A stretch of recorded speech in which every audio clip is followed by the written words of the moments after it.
ধরে বিয়ে দিয়েছে, একবারে কেউ চাষা খাসি কি একবারে চাষা কিছু বোঝে না। ঘুমিয়ে গেলি নাকি? আচ্ছা একটা কথা বলো তো, তুমি সব থেকে কাকে বেশি ভালোবাসো? আমাদের এই ডানা মাঠের জমিটাকে বিশাল ফসল হয়। আল্লাহ, আব্বা আমার কি ছেলের সাথে বিয়ে দিল রে। এই ফোন রাখো। এই শফিক, কোথায় যাচ্ছি? মাঠে। মাঠে যেতে হবে না, আজ কদিন ধরে শ্রাবণীর পরীক্ষা চলছে, সঙ্গে কই লেগি পরীক্ষাটা দিলে আইগা। আমি যাব না, এমনিতে মাঠে পেঁয়াজ তোলার লেগে জোরজার লেগে গেছে। আমি চলে গেলে আবারটা একবারে নষ্ট হয়ে যাবে। হোক নষ্ট, তোকে যা বলছি তাই শোন। ঠিক আছে, যাচ্ছি। এই টাকাটা রাখ, পরীক্ষা দিতে যাইছে, মাথায় চাপ পড়বে, ডাব ডাব কিনে খাওয়াস। ঠিক আছে ভাবি। এই লোক, থামো থামো, কোথায় ঢুকছো? কেনে? আমার বইয়ের কাছে। এটা তোমার শ্বশুর বাড়ি মনে হচ্ছে নাকি? বউর কাছে যাচ্ছ? আরে ভাই, শ্বশুর বাড়ি মনে হবে কেনে?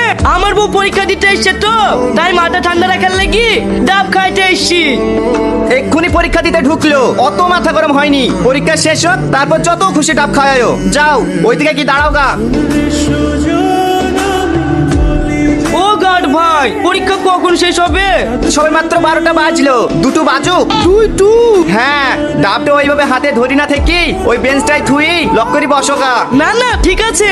আজ পরীক্ষাটা কি বাজে হলো বল দিনি, কি আনকমন প্রশ্ন দিয়েছে যা আমরা কোনোদিন পড়িনি। এই লাও, পরীক্ষা ভালো হয়েছে তো? শ্রাবণী, এটা তোমার স্বামী? হ্যাঁ।